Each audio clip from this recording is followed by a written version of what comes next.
the storm that we had here as well, I think we had the same storm, Catherine, because I know you're only a little bit north of me. My power went off, literally, I shit you not, at 9:59 a.m., right? And so, but then it was like on and off and on and off for like, and I just decided I'm not going to do the show. Because one of the most annoying things for me in the world is when like the show gets interrupted. Like, when I was in New Jersey and like I was dealing with the Wi-Fi there because they forced me to do my show outside. That was very annoying when it would cut off and on and off and on. And so there you go. That's something I did. I'm doing something right now. I don't know what it is that I'm doing. Wow, that's really stinky. Holy shit. Just gonna put that in there. Just doing a little something something. Did I hear the letter hack on MR? Yes, I did. I watched Majority Report yesterday. I haven't watched Majority Report in a while, but I figure, I got some time to kill because I wasn't doing my own show yesterday, so I watched the Majority Report. Yeah, there's a tree. Wait, what? You got trees now? Snowstorm destroyed a tree in front of our yard and it fell into 4 pieces on the house. Oh my god, what the fuck? Are you, should I get letter hack on? Everyone, go on Twitter. I know you're thinking. That's what you're thinking. I know you're thinking that. Why? Because I would be thinking that. So I know, I don't know what I just did. Fine, I'm going to do an instant replay. I want to hear that sound again. That's what you're because I would be thinking that. Hold on. I know that's what you're thinking. I know Twitter. I know you're thinking. That's pretty good sound effects. I'm good at that. I'm good at that. So I'm going to drink my totally unmodified cup of coffee. Oh, my lord. Oh, fuck, that tastes nasty. All right. Unmodified cups of coffee, folks. You heard it here first. All right, so I noticed that I put out a public demand that this gets retweeted, and I got 1 retweet, so that's a problem. So I'm going to ask everyone to, there's some problems going on. There's some problems brewing, if you will, and I'm not talking about brewing like coffee. I'm not talking about that. You might think I am, but I'm not. So, I'm just throwing that out there. Subscription anniversary. Holy moly moly. Alright, so I've got like a lot of... Oh, we have Matt Strackbone in the chat. There you go, even better. There's a lot of things because I didn't do a show yesterday. There's a lot of things I need to talk about. So, first of all, retweet. You gotta retweet. Because if you don't retweet, let's be honest. If you don't retweet, how am I going to get people to find my show? Folks, the algorithm is censoring me. You heard it here first. I'm not one about to say that I'm being canceled, but YouTube is canceling me by not showing my videos to as many people. And so I'm being censored. The algorithm is I'm being oppressed right now. So the only way for me to actually get new viewers is by you yelling at everyone you know and telling them to watch my show. I've got like holes in my pants in the crotch area, so I'm like very much so trying hard not to have that be visible. These are my doggy pants, but they got holes in them, so I got to be very careful. But anyway, Fox News Ses Thou Vensvaus. There you go. Thank you, Griminal. Or Grimmel. I appreciate the Vensvaus. Alright, so retweet. If you don't retweet, honestly, that's a problem. You're gonna have to probably consider some therapy of some kind if you don't retweet. That's a huge problem. I noticed that the retweets have not gone up. So that again, not only is YouTube censoring me with their algorithm, but my own chat room, my own audience, my viewer base is censoring me as well. And so this is the biggest news since 9/11. I'm saying that right now. This is a big problem. So I would like to say never forget, and also never again on that one. So, we're throwing in those now. But anyway, now that I've successfully, made a fool of myself, let's continue making a fool of myself by talking about the fact that I was on a show last night. And so I was on a show last night. So this was a show that I was on. I was on a show last night on the Generational Change, Gen spelled with a J. I was on the Generational Change show. This is me. I'm not sure if you're familiar with what I look like, but that's me, and that's them. And as you can see, I'm making them laugh because I'm so extremely hilarious, and I'm just such a good person. I'm so funny. I'm just such a good person. I'm so personable. I'm affable. People love me. People like to have me around, and so you can see. Look at that. She is having a great time. And you could be having a great time if you watched that show. But I those are all of my comments that I have to say for right now. And I hope that they invite me on again soon. So let's just go with that one. But there are some very interesting folks in the chat for sure. And there you go. But anyway, so that happened. That's a thing. Another thing that I need to talk about. I will literally explode into 16,000 pieces if I don't talk about the fact that I am going to be on Forrest's show, the Movie Night Extra program, on Friday. And we're going to be talking about The Dark Crystal. I have yet to see it. I'm going to watch it Thursday night. And so this is going to be at 8 p.m. Eastern Time on Friday. So 8 p.m. Eastern Time. All these fucking shows... like they're bringing me on, and it's like, you gotta come on at 8, you gotta come on at 8:30, you gotta come. I'm like, I'm a morning person, right? Like that's me. I'm a morning person. I'm not around, like by 8, I'm in bed, like my liver is failing, like I've already been in and out of the emergency room 3 times, right? Like 8 o'clock, but I'm gonna be there at 8 o'clock, with a couple other folks, and we're gonna be talking about the Dark Crystal. So that's going to be a thing that's happening. I know there's just, this is a barrage of information. Like, this is like, when you're playing like the Dragon Ball Z Budokai games and they have those like fucking energy balls. That's what I'm doing, but with information. So like throwing that out there. Yesterday, in other informational news, it snowed in North Carolina. So I got this photograph. This is a photograph of me. I took this photograph yesterday. I did, so I was outside as it was snowing, and I had my phone, and I did this, right? And then I took the photograph. And so that's me. And then we have Max the dog, covered in snow. What a beautiful time to be alive. This is, it's really, yesterday was a great day. It's yesterday. Look at this dog. Like he's in the middle of peeing right now, so it's... it's a little invasive, but also, like, he was so excited because of the snow. This is the only time he would stay still. So look at this dog, and then look at me. I'm also, look at my eyeballs. Like, you can see the whole universe in here, like, honestly, when you think about it. But look at that dog. God damn it. I love that dog. So that's Max the dog. In fact, Max the dog is actually here right now. So, Maxie! Maxie!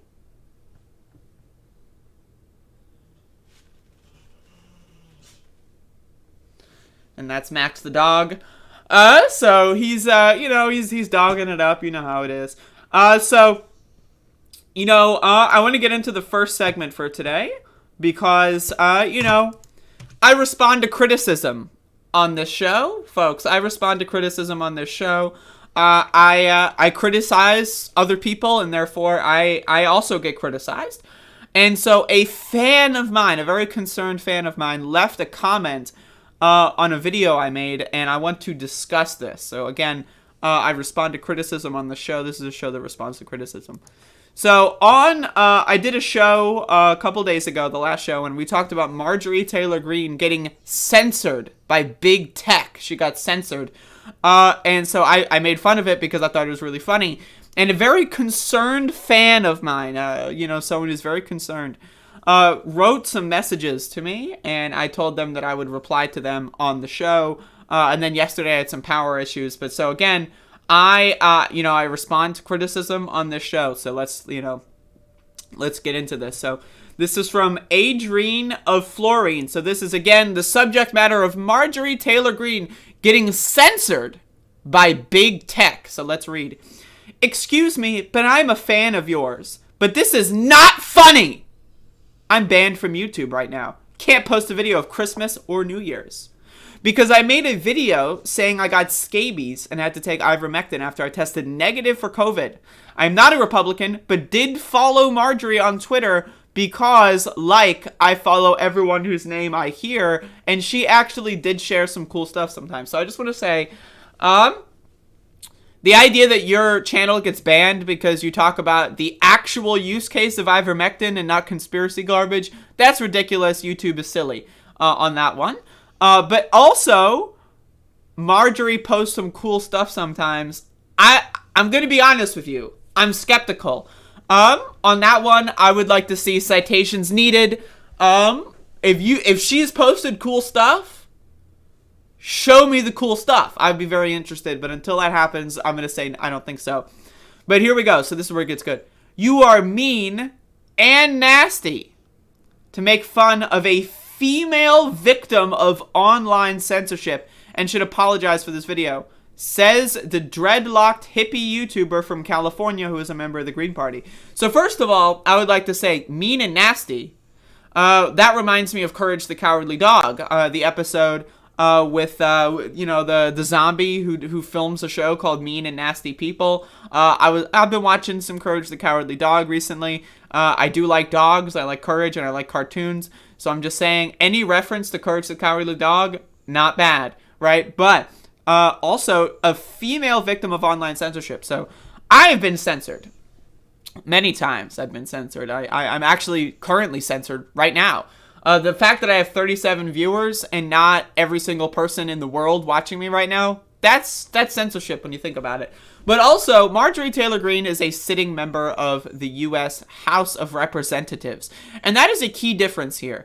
I personally don't give a fuck when far right-wing lunatics get censored because they spread lies and disinformation all day, every day, and then finally have the terms of service used against them. The censorship that I care about, more so than anything, are the people that no one knows. The people that have their accounts removed because TERFs, mass report them. I'm talking about, the TERF wars on Twitter, right? This is a thing that happens a lot. Trans people online get brigaded by trans exclusionary radical feminists called TERFs, and it's a huge problem where TERFs will mass report people and then get their Twitter accounts banned, try to get them banned on YouTube and that kind of stuff. I care about that kind of stuff. I care about the Palestinian activists that try to post what's going on in regards to the apartheid situation, from the Israeli Defense Force, and then they get their accounts purged. That's what I care about. I don't care about Marjorie Taylor Greene's right-wing Looney Tunes garbage. I don't care. I'm going to be honest, right? I'm just being honest with you. There are some things I care about and other things I don't. So I just want to be very upfront with that. So then they respond, and I don't have money to eat tomorrow because my channel is demonetized. Stop supporting censorship. You're only not censored because they like your opinions. I don't know who they is. I'm not familiar with they. But also, my opinion, if you are living paycheck to paycheck when it comes to YouTube, I'm going to be honest, I don't believe it. I don't believe this. This part I don't believe. Because the way YouTube payouts work for me, and I might be in a different system, I'm not sure, but the way YouTube payouts work for me is I get paid on the 21st of every month. Well, I get the payout on the 21st. Usually I get paid on the 22nd or 23rd, depending on if it's a weekend or not. So the idea that you're banned for a week, right? And you're not getting paid because you're banned for a week when it's the 4th, the 2nd when this comment was posted. I genuinely don't believe that. But I mean, if you don't have money to eat tomorrow, that is a horrible situation. I've been in that situation before many times. So again, I don't support that. Also, I'm not supporting censorship. The idea that because I'm laughing at a right-wing Looney Tune getting banned for multiple terms of service violations, that's not supporting censorship. Supporting censorship would be anyone who disagrees with me shouldn't be allowed to speak in public. That's supporting censorship, which I don't agree with. But also, let's keep going. They also threatened to permanently delete my channel, including videos I've had since 2010, my childbirth, etc., that I've saved nowhere else on short notice, for violating their misinformation policy because I took ivermectin for scabies. Worse, because ivermectin was made so controversial, it took over a week for me to get it. That's the problem with the right. That's the problem with the right wing. The right wing's disinformation is what caused you to not be able to get your medicine on time. It's also what caused YouTube's overcorrective policies. Now, again, YouTube has a problem with overcorrection. I have had multiple strikes on my channel for things that I did not say or do. I remember when the coronavirus pandemic started, I made a video about how hospitals that were overflowing and didn't have enough ICU beds were rationing healthcare, and I got a strike for disinformation because I just read an article about hospital staff. So again, YouTube does have a problem with overcorrection. Any mention of January 6th any live stream, I think, ever on January 6th was banned because they didn't know if they were supportive or against the coup attempt and insurrection, right? YouTube has a problem with over-enforcing their bullshit. That's a problem. But again, me laughing at Twitter banning someone after 5 strikes has nothing to do with YouTube. These are completely separate things, right? And so that's what I want to talk about here. So they got into some conversations with people, and so, this is some pretty interesting stuff. You're being nasty to and attacking a woman who I disagree with. I don't understand this emphasis on the woman thing. But anyway, I wanted to comment on this because, if this person really is a fan of me, it says that, they've been subscribed for a month. If you're following Marjorie Taylor Greene because she posts cool stuff sometimes, citation needed. I would love to see the cool stuff. But again, I am not supporting censorship. I am not supporting cancel culture because I'm laughing at an extremely powerful, extremely rich person getting banned after 5 strikes. 5 strikes they gave her. Have trans activists gotten 5 strikes on Twitter? No. Have Palestinian activists gotten 5 strikes on Twitter? No. Have gay activists gotten 5 strikes on Twitter? No. Every time I've ever seen someone get banned on Twitter, it's after 1 strike. So the idea that I'm supporting censorship because they're trying to, quote, fairly enforce the TOS, I don't buy it. I'm sorry. So I just wanted to talk about that a little bit. I disagree. So, But I respond to criticism on this show. If you're a fan of mine and you leave a criticism, I respond to criticism on this show. So.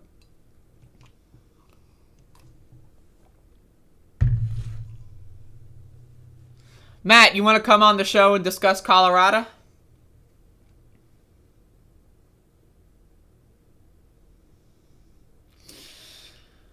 Can you do a segment like this on your Sonic opinions? Because I disagree with those and I've been a subscriber for a bit. A bit, huh?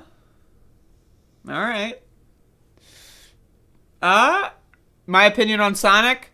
It's okay.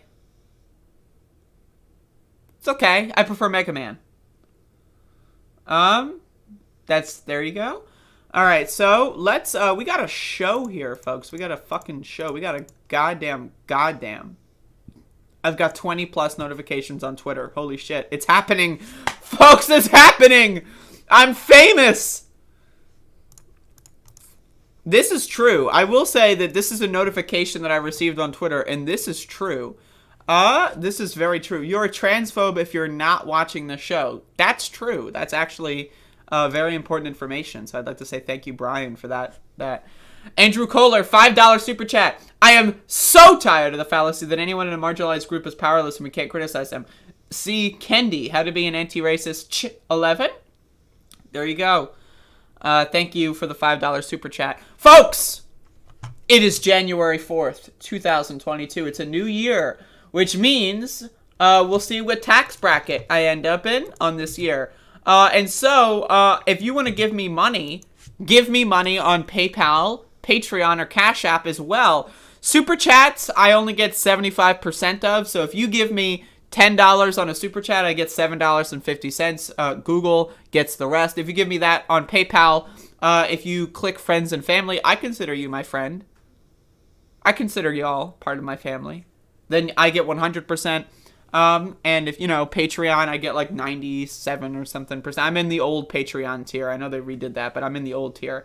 And so Cash App, I think Cash App, there's no fees at all. So give me money, folks. Give me money. Or else, honestly. For those of you that don't know, January 2021 was my highest income month of my entire channel's history. I will not share the amount of money I made, but it is, it was pretty good.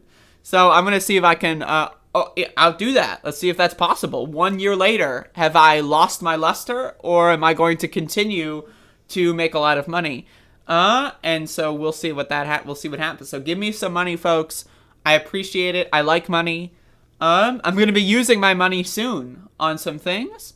And so I'm going to be using some money on some things. And so I would like to have money for those things. I think the weed's kicking in, so please bear with me. Did you hear J.K. Rowling actually refused to attend the reunion Harry Potter episode because of negative attitude from the movie cast about her transphobic tweets? Yeah, good. Fuck her. Fuck her in the face. And I also love that the cast is, trying to, say, yeah, about that whole J.K. Rowling thing. That being said, I recommend watching Guns Akimbo, starring Harry of Harry Potter fame. Maybe I'll, do a movie review of that. But that movie is extremely hilarious. I recommend it.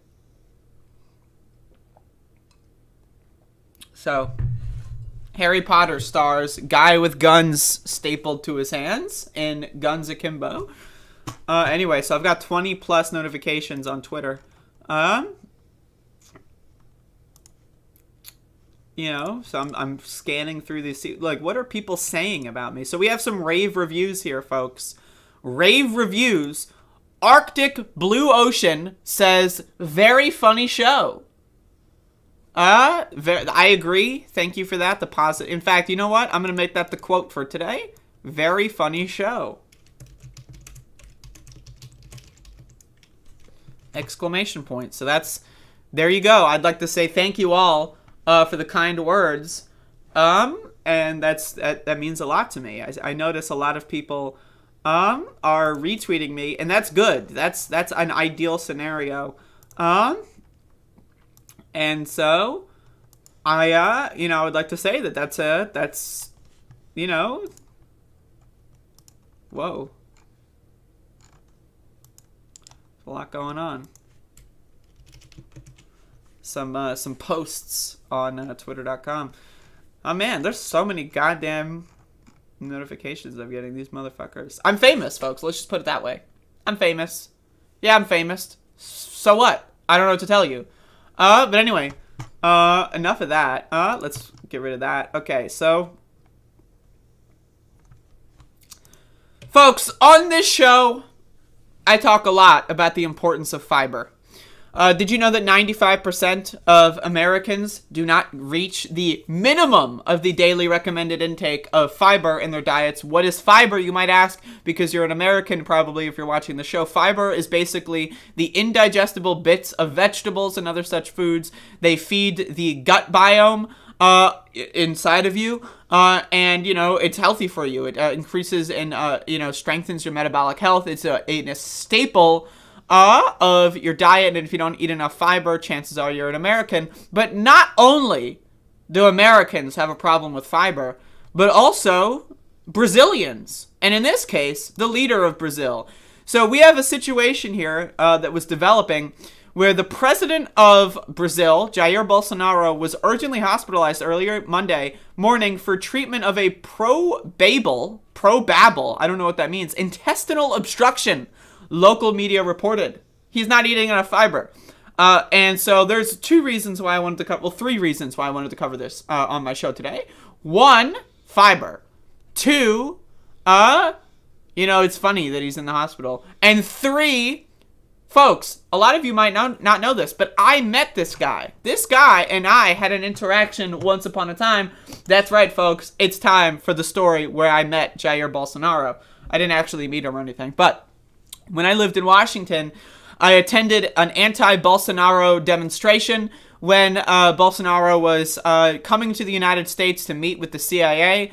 There was this moment where he was in on the motorcade. They did this big motorcade. Everyone was like, there were like, people going, woo! And so I was there. I rushed to the front of the line. Jair Bolsonaro's looking out of the car, seeing the crowd of like 10 people going like, oh, look, there's something happening here. I rushed to the front of the crowd and I give him the double middle finger.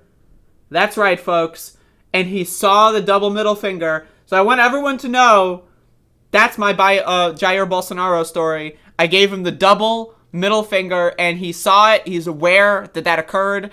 And so and also, this is a little known fact. I never told this part of the story before. I also gave him the evil eye. I was like this. Right? And so, again, 3 years later, he's in the hospital for an intestinal blockage. Is it my fault? Did I make this happen? I don't know. I'll let you decide. But anyway, he's not looking so good. So thoughts and prayers to the intestines and Bolsonaro's body. I hope that they're finally free of their virus. And that's it.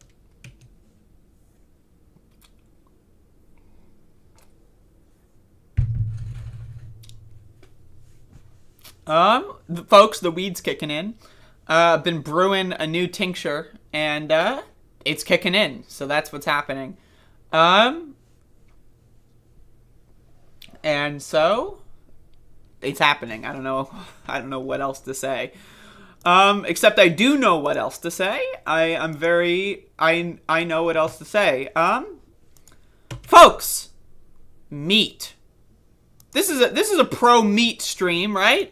Y'all love meat here. You know me. I love meat. Well, there's only one kind of meat that I like, and it does not involve, well, actually, it sometimes involves digestion, but typically, the products that I'm digesting are not the meat itself, but the animal products that come from the meat. But that is a whole different story.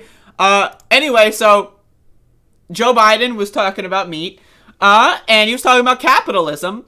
And so now again, we all love meat in this stream. Now there's only one kind of meat that I enjoy. But anyway, let's see what Joe Biden has to say, the president of these United States, about meat and capitalism. So let's watch. And here's some historical context. 50 years ago, ranchers got over 60 cents for every dollar a family spent on beef. Today, they get about 39 cents. 50 years ago, hog farmers got 40 to 50 cents for each dollar they spent. Today, it's about 19 cents. And the big companies are making massive profits. While their profits go up, the prices you see at the grocery stores go up commensurate. The prices farmers receive for the products they are bringing to market go down. This reflects the market being distorted by lack of competition. I've said it before and I'll say it again. Capitalism without competition isn't capitalism, it's exploitation. That's what we're seeing in meat and poultry, and those industries now. Small, independent farmers and ranchers are being driven out of business, sometimes businesses that have been around for generations. So again, there's a lot wrong with this. First of all, why has meat become such a huge monopolistic industry? It's because, we live in a capitalist fucking society. The idea that people actually... Now, I know this is the president. He has to say this, blah. But the fact that anyone actually believes that capitalism can exist without exploitation is ridiculous. The entire fundamental thesis of capitalism is exploitation. It's the idea that you are going to make a profit off of other people's labor. Again, I want to let you all understand how I view about capitalism. I view what we are in right now, it's not crony capitalism, It's not whatever other fucking adjective you want to use. It is capitalism. Capitalism doesn't have any derivatives. There is no such thing as anarcho-capitalism. It's all the same thing. Capitalism has developed to have a government. Why does it have a government? To give people the illusion of choice, the illusion of power, right? So that they don't revolt. If we just lived in like a feudalistic kind of society where like, you know, Amazon and Microsoft and fucking all, and Facebook or Metaverse, whatever they're all, you know, and we lived in that society, people would be more likely to revolt. So we have this fake government apparatus, right, that makes people think that they actually have any sort of actual choice going on. And so that, again, is a product of capitalism. The government is a capitalistic product. Now, sometimes there's tension between the government and capital, right? Do I think that at the end of the day, Jeff Bezos is going to lose out? Elon Musk is going to lose out because of that? No. Because at the end of the day, they're the all-powerful, they are the owners of this society. But let's go back to the meat thing. First of all, there's a huge problem with the meat industry just based on corn subsidies, right? Do you know the amount of, money that is wasted on corn subsidies that go into animal feed, right? Think about this. Now, again, I'm a vegetarian. Now, again, I'm not, there's certain kinds of meat that I do enjoy, but, maybe you can consider this bulimia in a way that I put it into my body and then I do not digest it. But anyway, so meat, right? Think about how inefficient it is. So you subsidize corn and other such grains, you give it all to animals, right? And then you eat the animals. I say, let's skip the middleman, release the cows, let them roam free, and we just eat the corn and the soy and the other grains ourselves. Because realistically, what is the benefit of mass manufacturing things like corn just to give them to animals and then also torturing the animals? Think about how factory farms work. They're torture simulators.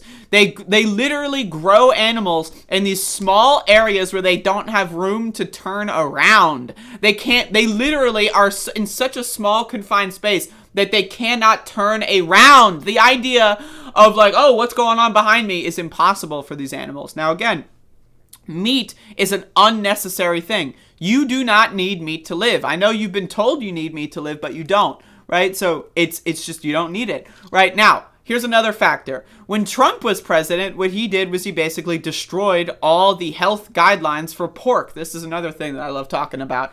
Did you know that pork you have has no actual safety guidelines, right? They've got someone looking at a conveyor belt and they're supposed to be mass manufacturing so much bacon and sausage, right? They love their bacon and sausage, right? They mass manufacture it so quickly that even if someone spots, let's say some, growths, let's say some shit on the conveyor belt, they cannot actually intervene because it moves so fast and their quotas are so high, right? Now, what actually allows their quotas to be so high and to move so much product? The lack of regulations in this country.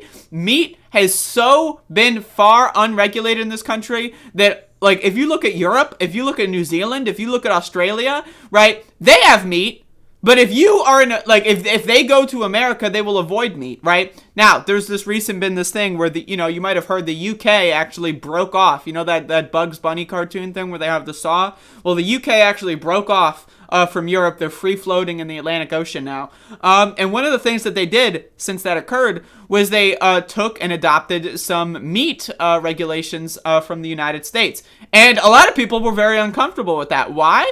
Well, because the European Union actually says that American meat is barely edible, right? Did you know that we chlorinate our chicken? If you eat chicken in this country, you are consuming chlorine. Go to the swimming pool and drink some water because that's what you're consuming in your chicken, right? The meat in this country is garbage. It's produced to be garbage. And the reason why capitalism is so effectively taken hold of it is because if there are organic meat products, right? Which I don't believe, I don't believe there's such a thing as ethical meat products.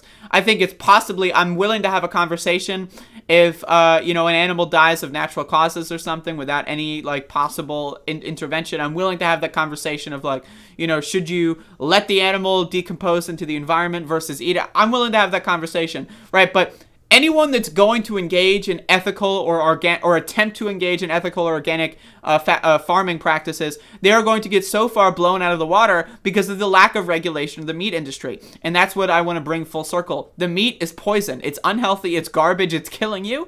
And the reason why they're making so much profit off of it and why they have such a monopoly on it is because the previous administration and other previous administrations, such as Richard Nixon with the corn subsidies, have provided and produced an environment where meat industries are able to basically produce something that's barely even food. You can barely even call it food. It's barely nutritional at all, and they can get away with it. And then also they pack it with salt and sugar and get you addicted to it. And then also, again, you die before the age of 65 before they have to pay out your pension and your social security checks, right? It's one giant conspiracy theory to kill you, and you're too dumb to realize it because I love my meat. I gotta eat my meat. I know I'm ranting and raving here, but I mean, this whole thing, again, the capitalism without competition isn't capitalism, it's exploitation. There is no derivative of capitalism. All capitalism is capitalism. It requires exploitation. There is no free market under capitalism. Competition has nothing really to do with capitalism at the end of the day. It's an illusion. They want you to try to be better than other people, right? So that they can just ultimately keep y'all divided and be better than all of y'all will ever be because they've already got all the fucking, rules manipulated in their favor, right? Competition is a highly capitalistic impulse, but it also doesn't exist at the same time. It's an illusion. Just like the government is an illusion to make you not realize how you're getting fucked in the face. And again, not in the good dick way. So anyway, let me drink some of my coffee. Just wanted to rant and rave about that for a little bit. You know how it is. There's a lot going on in that one.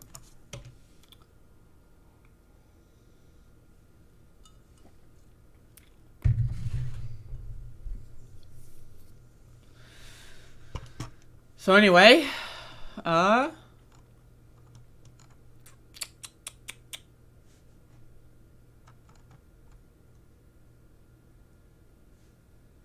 Sage and Javine, it's weird finding my way back here. Now that I would love to know more. What does that mean? Did I say something that you hated and you rage quit and canceled me? Is that possible? And then also, did the algorithm suck you back in? It's even weirder that I agree with you. I don't know why that would be weird. Because everything I say is correct. I'm 100% correct 100% of the time. Little known fact. I'm actually the smartest person in the history of the universe.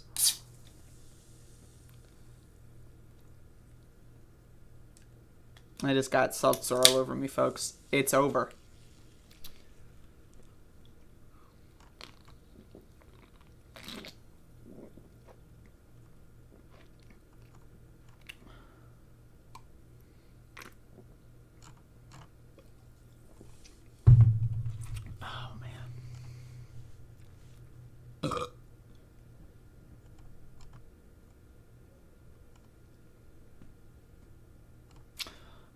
Matt, DM me so we can set up that, Colorado thing. And then maybe we can do some more drawings.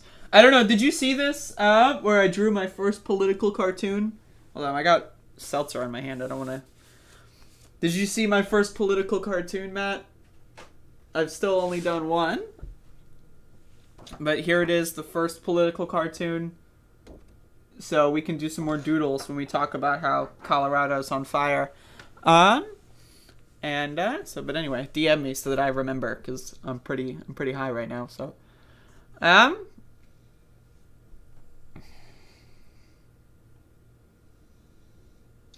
don't agree with using terms like beef, pork, venison. You're not eating venison, you're eating deer. You're not eating beef, you're eating cow. You're not eating pork, you're eating pigs. I don't like the euphemistic language when it comes to meat.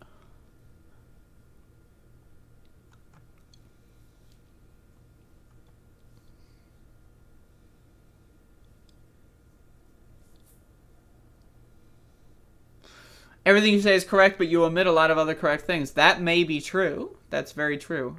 Or at least it's possibly true. I noticed Courtney is in the chat. Courtney was watching my appearance on the generational change show yesterday. So Courtney, please tell the rest of the class how great I was on that show. I know Allie CIA was also there. The CIA has got their feelers all over the place, of course, but you know.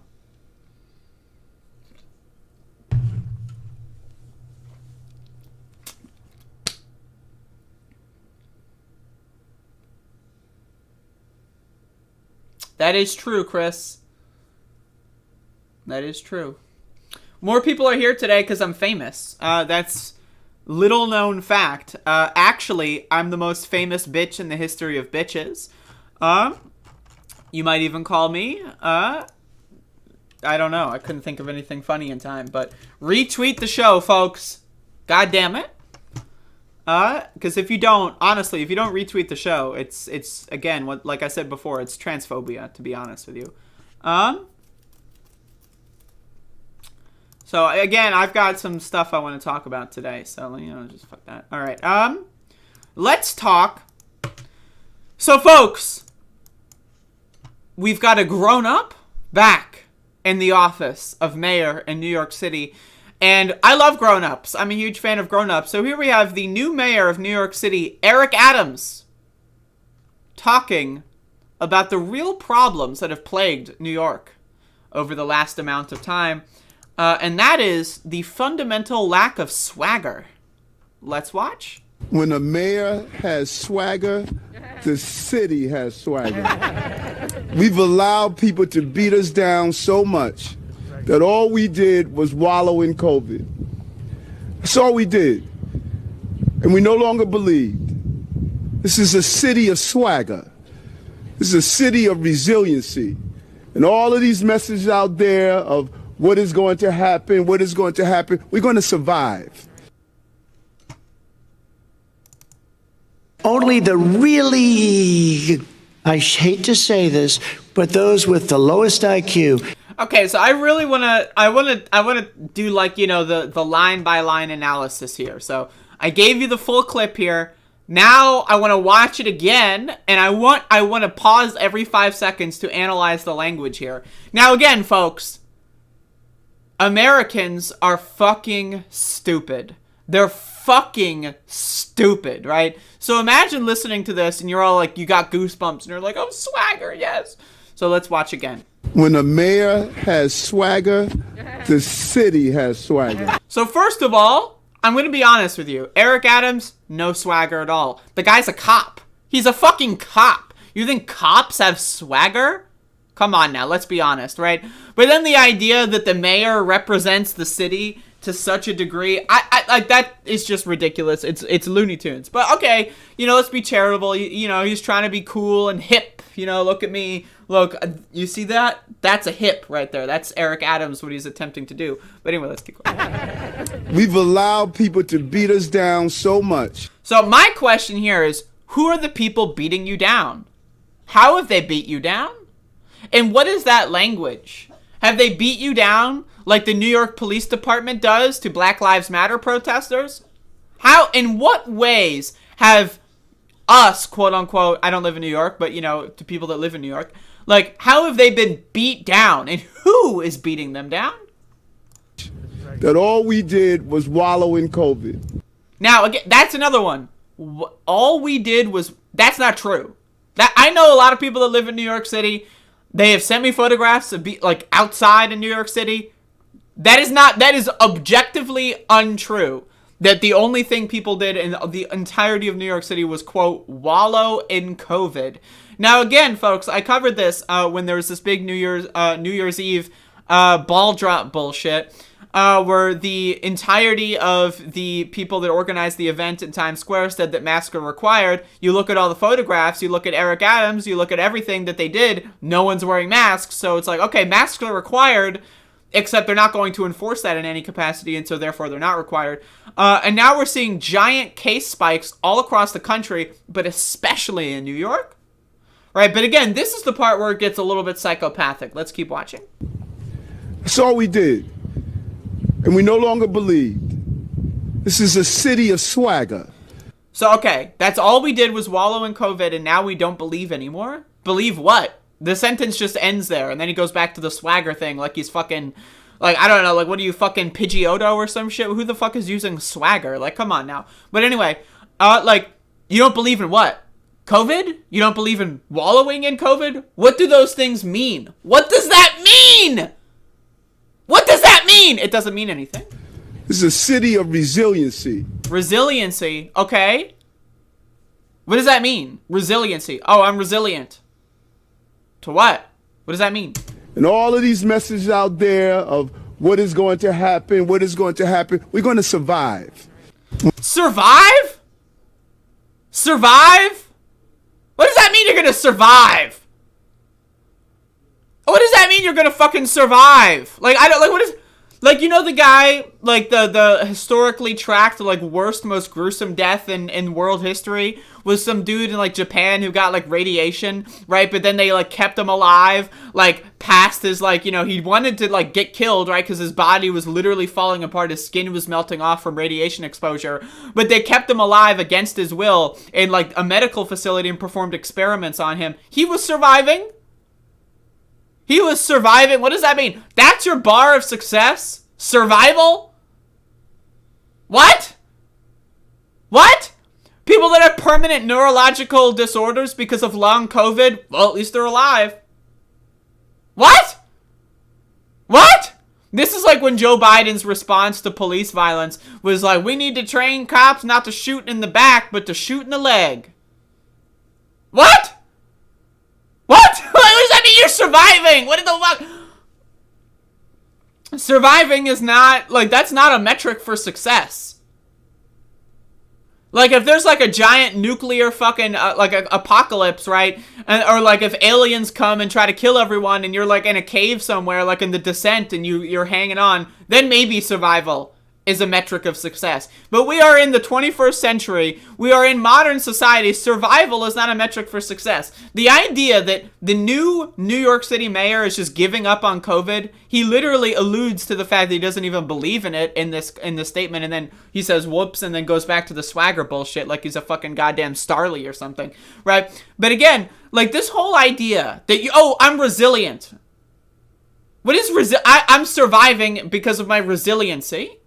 We're going to kill everyone around us and endanger everyone around us and get everyone around us sick, but we're going to survive. What? People can survive after eating candle wax. Does that mean you should just eat candle wax so that you can become resilient? What the fuck does that mean? The guy is crazy. The guy is fucking crazy. The guy is nuts. This is a Looney Tune. This is like a fascist. I'm going to be honest. You know, I'm using the F word here. Eric Adams is a fascist. Not only for his connections with the New York Police Department, a literal fascist organization, right? One of the biggest terror organizations in modern history, right? But this is fascistic speech. You're all going to get sick. Some of you will die. Some of you will never recover, but you're going to survive. And that's the new metric of success. Go fuck yourself, bitch. Fucking, we got swagger. We got swagger, folks. We got swagger. What the fuck does that mean? Like, honestly, what a fucking freak show.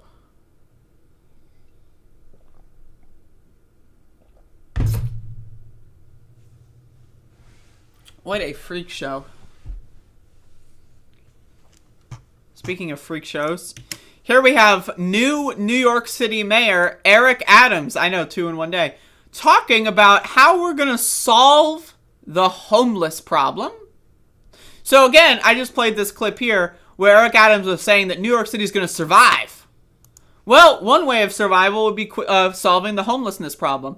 What is Eric Adams' proposal? New York Police Department owned Eric Adams. What is his proposal to fix the homelessness crisis in New York City? Let's watch. Here's my plan for dealing with the subways right away. I need my police officers back on the subway trains, walking through the cars, having that omnipresence that's needed. Then let's be proactive. Let's part. Okay, I'm going to just grammatically.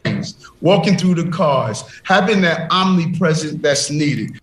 Having their omnipresent that's needed. I'm going to be honest, folks. That's not English. That doesn't mean... first of all, police being omnipresent, that's bad.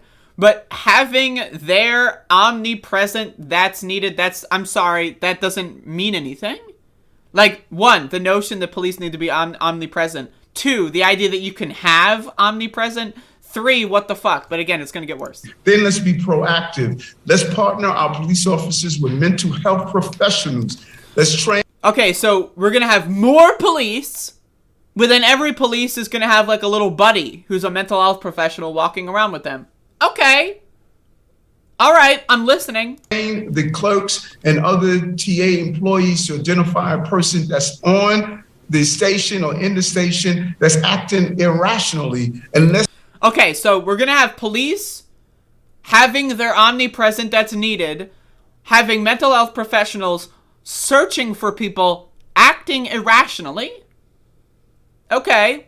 What does that mean? Like someone with like a nuclear bomb strapped to their chest who's about to blow up the world? Right? Someone with an AK-47 who's got like 16 hostages? Let's see what acting irrationally involves. Let's proactively give them the services they need and have them off the system, because fear is not only actual, but it's perceived. There's a perception that our subway system is not safe. We need to remove that perception by having the presence of police and mental health professionals. Okay, so people don't like being on the subways because they don't feel safe. So let's put jackbooted thugs, 80% of which voted for a neo-Nazi for president, on the trains.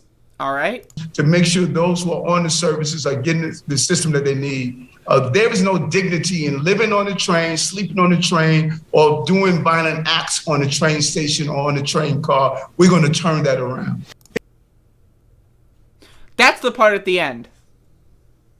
Now again, if someone's got like an AK-47 and 16 pipe bombs and they're going to blow up the subway and kill 3,000 people, you know, maybe, handle that.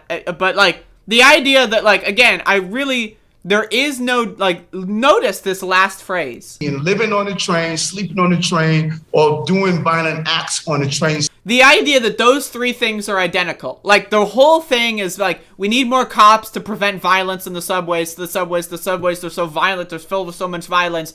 And then at the end, he's like, living on the train, sleeping on the train, and being violent. As if those are 3 very similar things. As if I'm scared of someone taking a nap on the subway. I'm scared of someone who rides back and forth on the subways when it's raining instead of going outside in the rain. What does that mean? There's no dignity in that. Now, again, the other part of this that's super interesting is this is his plan for being proactive. Not giving people housing that need it. Not giving people access to therapy and mental health services free of charge. Not giving people health care free of charge so that they are less likely to wind up homeless because, let's say, you break your leg at work and you can't afford a doctor's visit and then you lose your job, right? That happens, right? No. We're not going to do that. The way that we're going to be proactive is by sending more cops in. What? That's not proactive, that's reactive. That is definitionally reactive. That is, they're already on the train, sleeping on the train with no dignity, and you're gonna go remove them from the train, and then what? What are you gonna, what's the part 2? Alright, we're gonna bring you off the train, and then what? What? The way you be proactive when it comes to the homelessness crisis is not throwing cops at them, it's giving them homes. That's fucking simple. Instead of having, or rather, maybe in congruence with having mental health professionals, right? With police. I think that could be a good idea, right? But also, it's fundamentally reactive. If anyone at any time could get any kinds of healthcare, mental or physical, that they need whenever they want, with no hoops, with no forms, with no judgment, we would live in a healthier society, right? But he's not going to do that. He's going to give more money to the police, claim that it's going to be for mental health people. How many times are they going to actually have mental health professionals follow them around? Let's be honest. They're going to pocket that money. They're going to buy themselves a new golden toilet seat, get 16 new coffee makers, and maybe a jet ski. That's what they're going to fucking do with that money. And the idea that, like, going on the fucking train stabbing people is equivalent to taking a fucking nap? Go fuck yourself, man. That's ridiculous. This guy is a fascist. Full stop.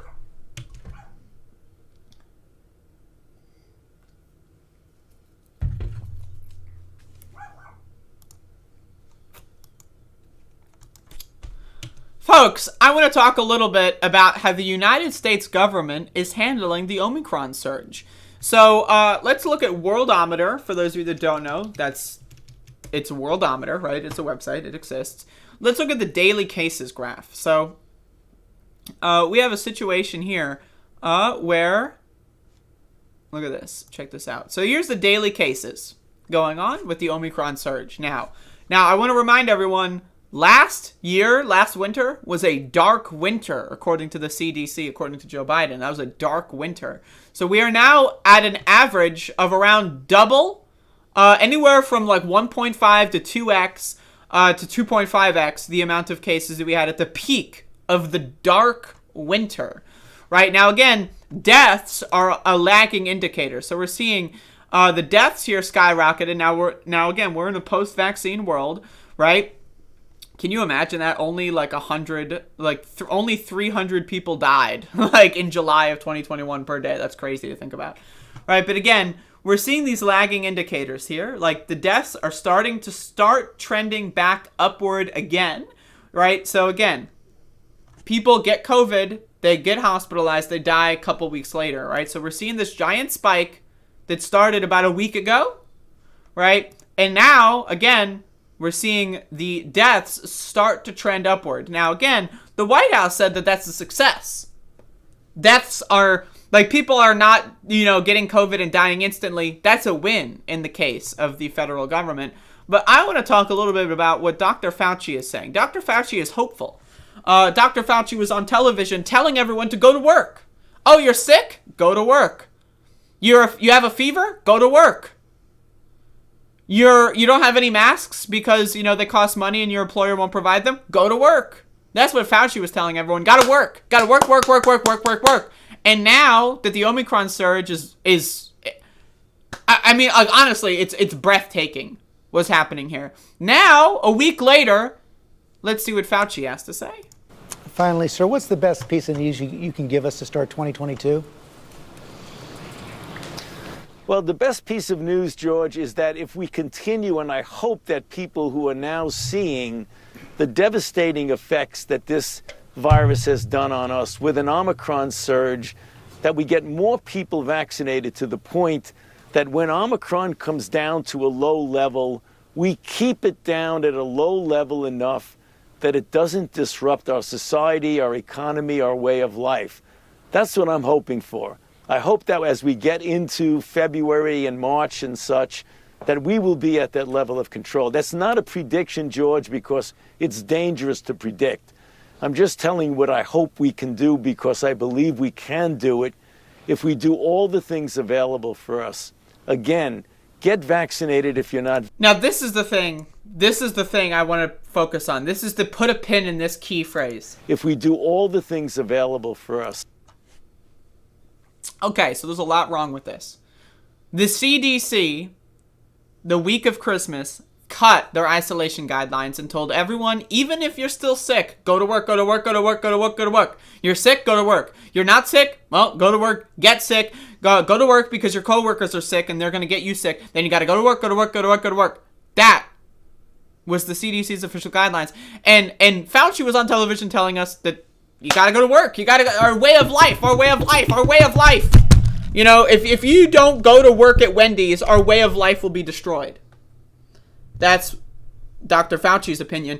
If I can't go to Burger King and get 17, double Whoppers, then my way of life is being eradicated. The American way is being eradicated.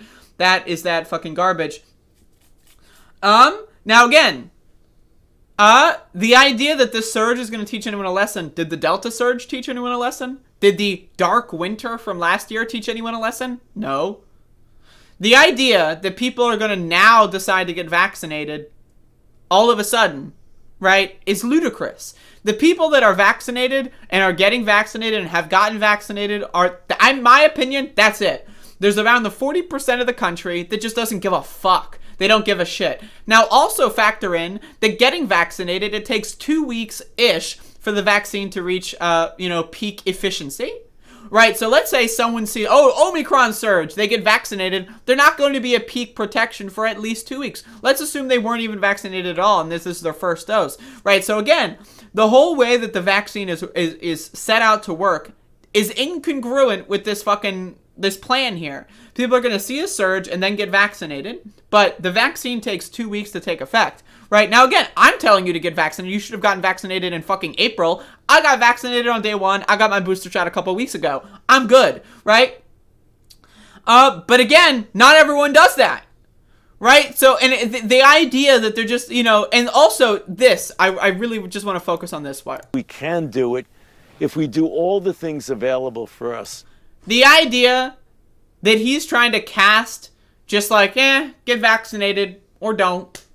That's all we can do? Really? That's all we can do? That's all we can do. Yeah, get vaccinated or don't. That's it. That's our only option. What? Am I crazy? Are you crazy? Someone here is crazy. Lockdown's not an option. We can't lock down the economy. Pay everyone $2,000 a month. Give them free grocery delivery, free pharmaceutical delivery. That's not possible. That's not available to us. The USPS stopped existing, apparently. There's no such thing as the USPS. Stopped existing. What about the military? We just funded a $7 trillion military budget, nearly $8 trillion military budget, I should say. Why don't we activate the National Guard to help out with the USPS and giving free food and pharmaceutical delivery, mass delivery, PPE, all that shit to every household in America? Is that not available to us? That's the world that Dr. Fauci wants you to think exists. That is not the world as we know it.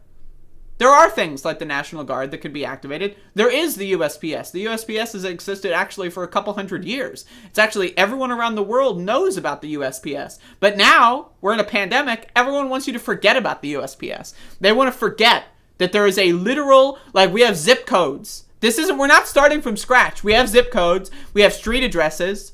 We know where people live. We have hotels and motels. We can build more housing, right? We can turn hotels and motels into homeless shelters and just keep them that way, right?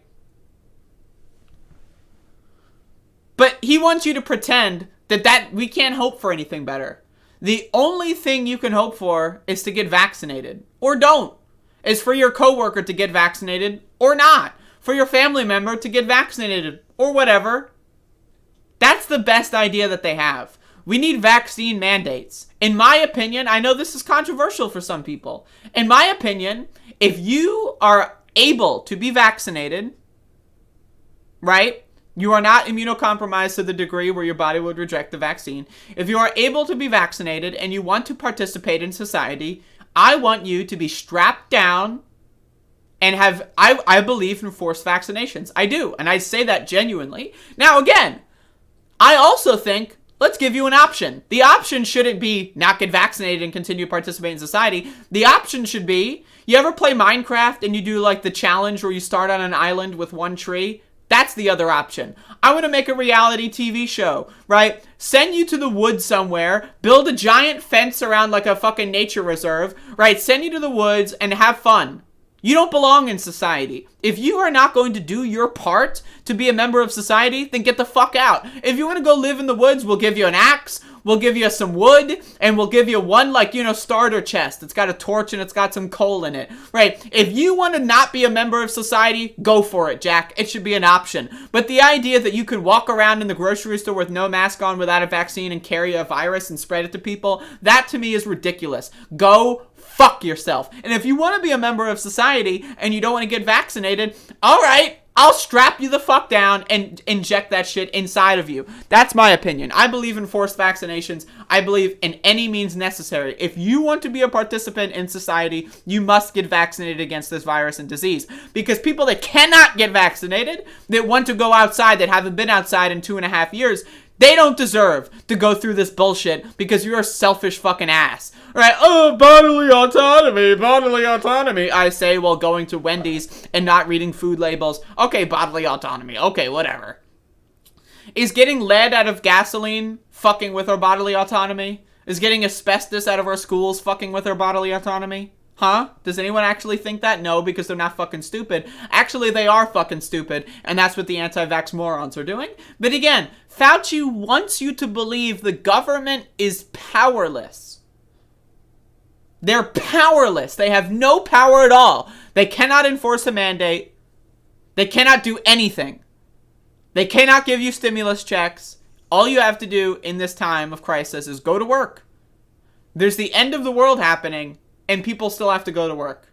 That's fucked up. That's fucked up. And Fauci just wants you to believe it. He wants you to believe that nothing better is even imaginable. You will, like, the idea that you could think of designing a society in your head that's better than it is right now, that's not okay. The only solution, get vaccinated or don't. Whatever. That's not a solution. That's called a death wish.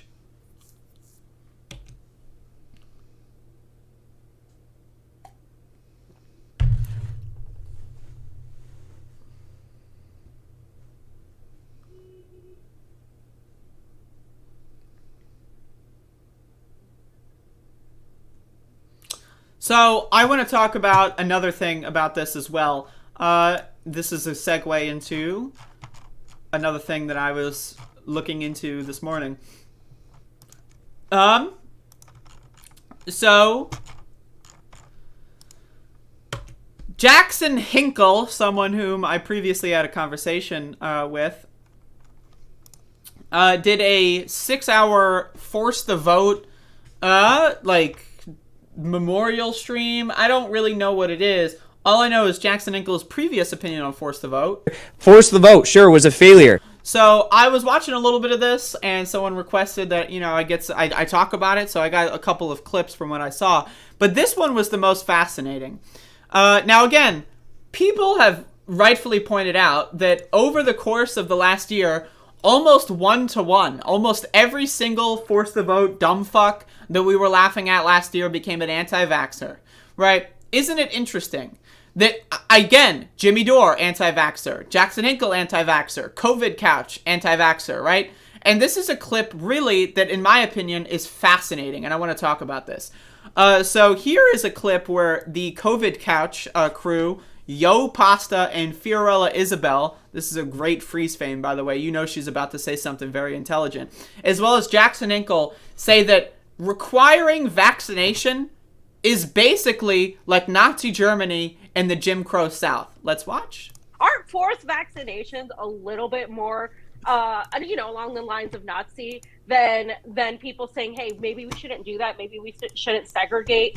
And we've had Garland Nixon. Jimmy has had on Garland Nixon talking about how these mandates are segregating a lot of people, and they happen to be poor people and people of color. So first of all, forced vaccinations being like Nazis or whatever. Did you go to elementary school, Fiorella Isabel? Because if so, guess what? You got forced vaccinated. Guess what? The idea that bodily autonomy only matters when it comes to combating a deadly pandemic and not when it comes to our food in this country, right? Do you really think you have bodily autonomy? If you've ever gone to a fast food restaurant, you have no bodily autonomy. If you've ever eaten a meat product in the United States, you have no bodily autonomy. You have no say over what you want. The idea that food costs money and that better quality foods cost more money, that means you do not have bodily autonomy. I've got breaking news for you, okay? It just doesn't matter. But again, also, forced vaccinations have always existed in this country.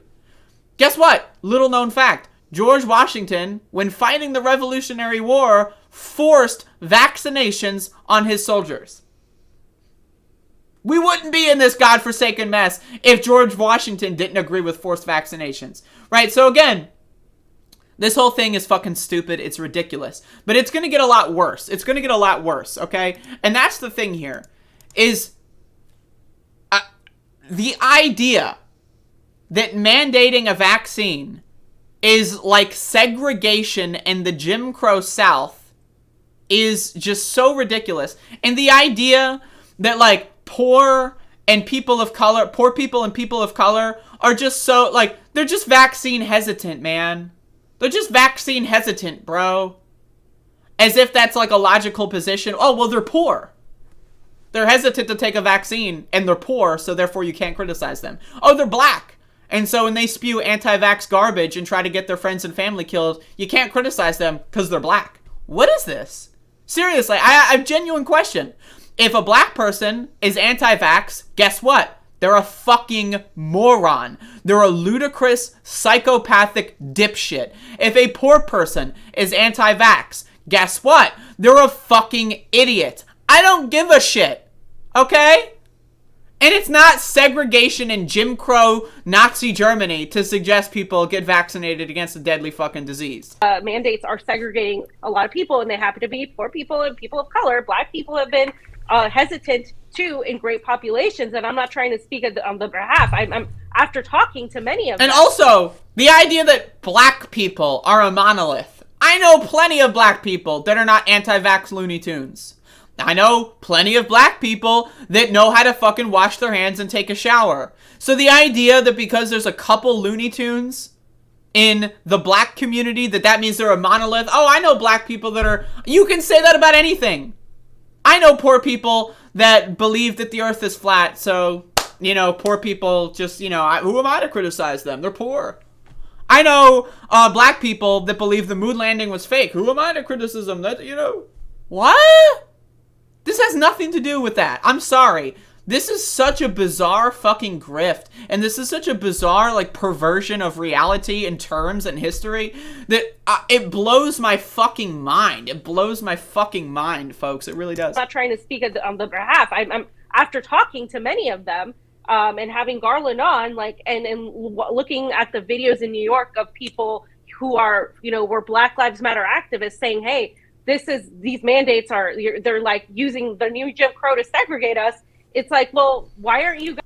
If someone believes that Black Lives Matter and has protested against police brutality, right? If they are going to use their time and energy in 2021 or 2022 to talk about how vaccine mandates are the new segregation and the new Jim Crow, I've got news for you. They're a fucking idiot. I don't care what their position was before. I don't care what their other positions are right now. If they are spending any time, any effort organizing against vaccine mandates, right, the only net effective vaccine mandates, by the way, that don't really exist. There really are no vaccine mandates. Oh, I can't go to Wendy's without a vaccine. You don't need Wendy's, motherfucker. I'm just telling you that right now. But again, the idea...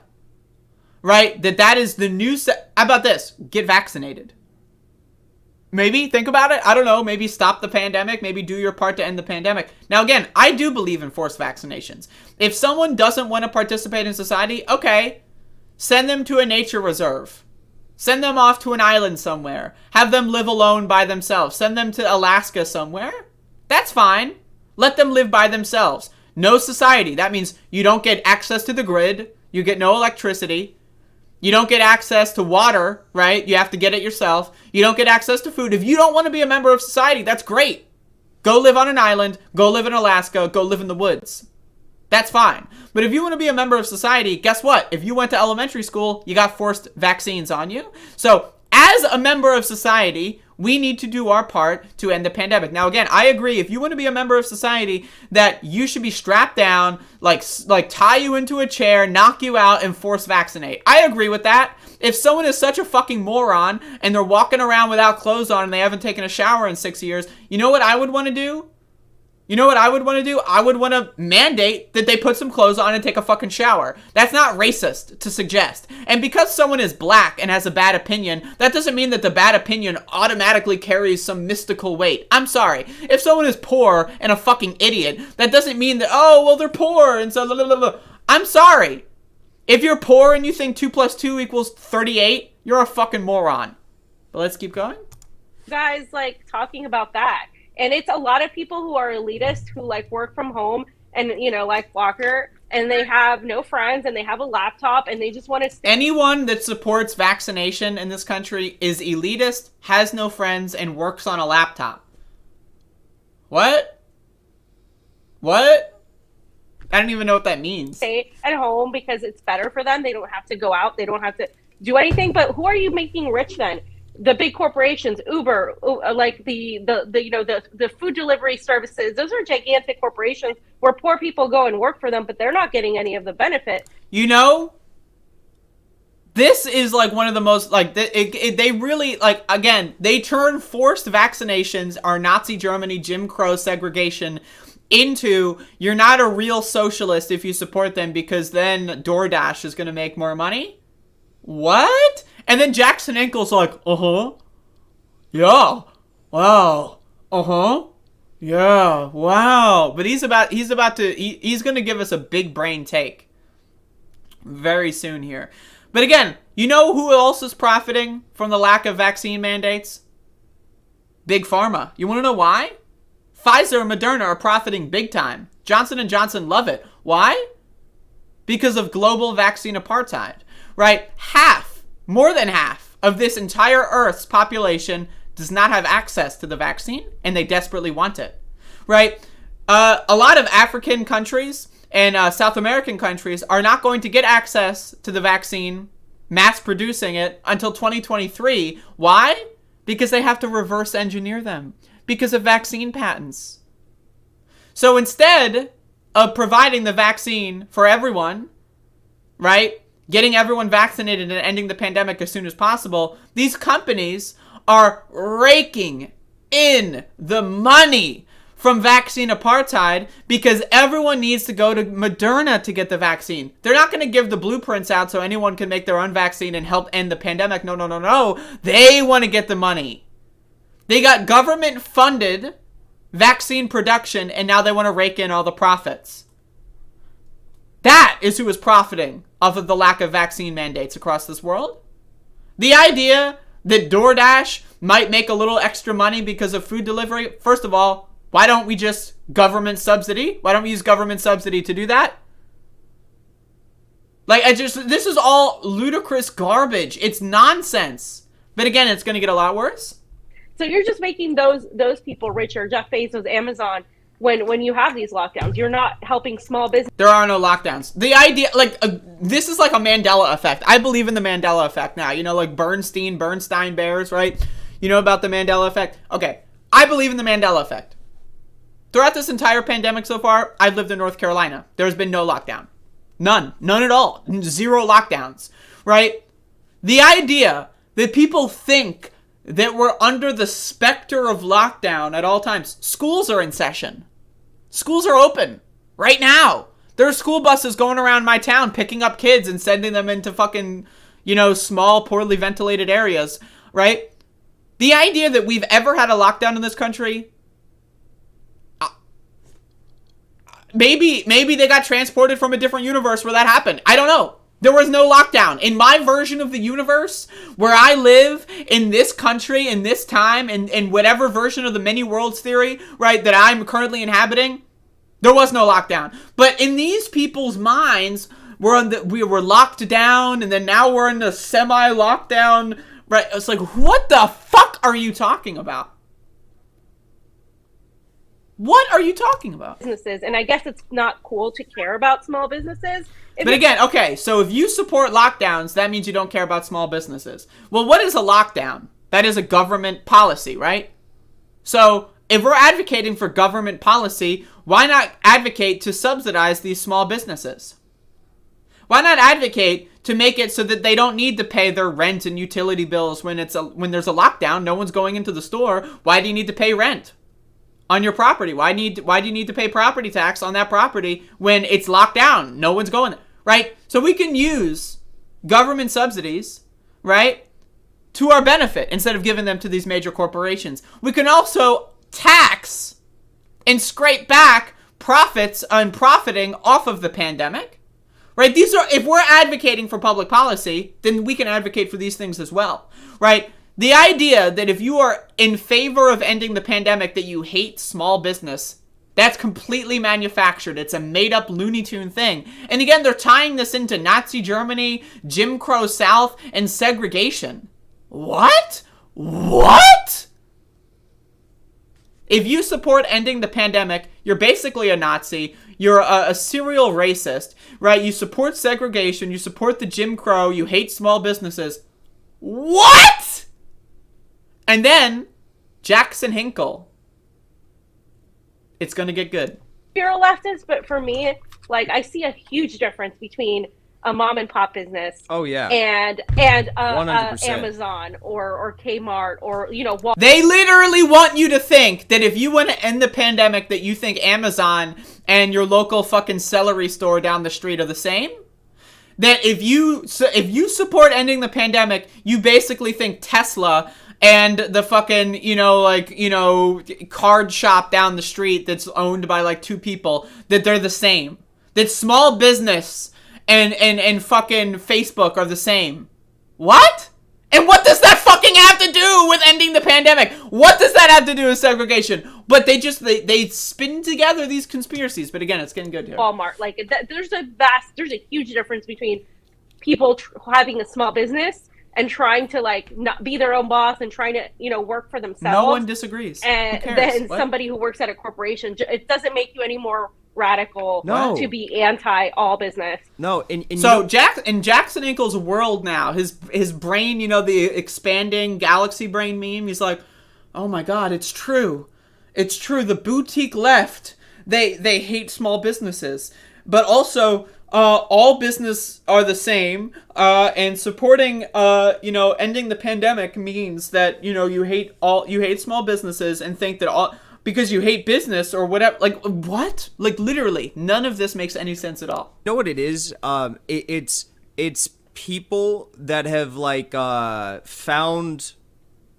I can't really throw too many stones, but I've tried my best to, like, educate myself since kind of, like, waking up out of this shitlib sphere I was in. But it's, like, people who have been in and kind of birthed out of, like, the AOC Bernie movement, and they haven't done any further digging past, like, kind of having a political awakening out of that movement.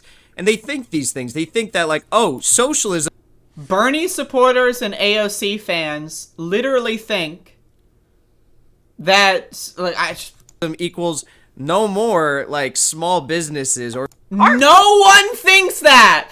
No one thinks that. But again, you notice how these people work, right? You have a guest on, they say a bunch of batshit crazy fucking garbage, and then you bring that into your main narrative. That Bernie supporters, anyone that supported Bernie, anyone that likes AOC even a little bit, think that all small businesses should suffer. No one thinks that. 0% of Bernie supporters want to end small businesses. 0% of AOC fans want to end small businesses. No one thinks that, right? Ending this pandemic is not like Nazi Germany. Ending this pandemic is not like Jim Crow. You know what's like Jim Crow? All these voting restrictions being placed on half the country. You know what's like Jim Crow? Right, all the racist fucking policing in this country. That's like Jim Crow. Vaccination is not like Jim Crow. It's not, oh, well, a poor person once told me that their dog can walk on the ceiling. That's not, oh, well, they're poor, so therefore they're... No, that's not... If someone says something stupid, I don't care if they're poor. I don't care if they're black. If they say something fucking stupid, I'm gonna say that they said something fucking stupid, okay? If a black person says, like, I care more about vaccine apartheid than I care about... police brutality, guess what? That tells me that they're a fucking moron. That tells me that they're fucking stupid, right? And so the idea that, well, a black person said it, so can't question it. Black people are all a monolith. A black person told me that they don't believe in washing their hands, so that therefore all the black people are hesitant. What? What? What? What the fuck? And then also, again, we never lived in, there was never a lockdown. Now, again, maybe in California, because these are like champagne communist fucking like, West coastal elites, right? They all live in California. So maybe in California there was some semblance of a lockdown. I don't know, right? But in the real world where I live in North fucking Carolina, there was never a lockdown. Never, not a single second of a lockdown. So the idea that these people, and then people watch this. Now imagine, right? Look at the chat. Like, it's filled with these fire emojis and hearts, right? People are like, yeah, man, woo! Like, people are like, yeah! AOC supporters want to end small businesses because they support Jim Crow, segregation, Nazi Germany. The only thing I can say about this, to be honest with you... Only the really... I hate to say this, but those with the lowest IQ. It's just so fucking dumb, folks. That isn't what it meant. Well, what did it mean then? Explain. It meant that it's indicative of low resolution thinking. They're just so fucking stupid. They're just like, it's.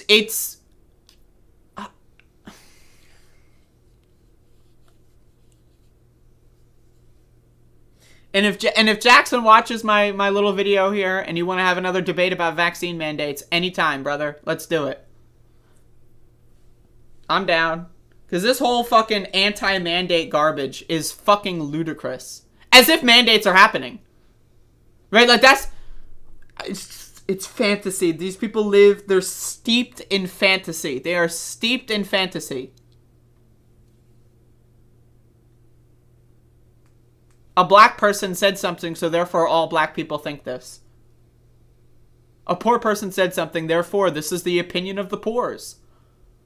I can't get over it. It's brain dead. This is brain dead. Like, this is like, you know, like your body is alive, but the brain is not. Like, this is like some serious fucking dementia going on. It's insane, dude. It is fucking insane.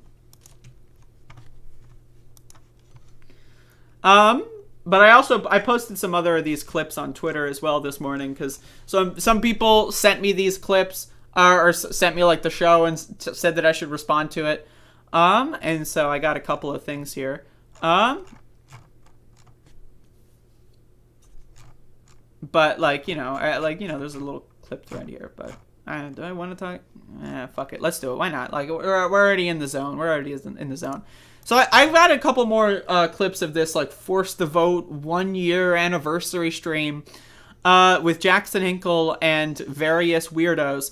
And so these two clips are really strange here. So again, these people are the one true leftists, right? If you watch my previous segment, anyone that supports ending the pandemic wants to kill small businesses, and also they support Nazi Germany and Jim Crow apartheid, right? If you support ending the pandemic, you're basically a Nazi, in the words of Fiorella Isabel.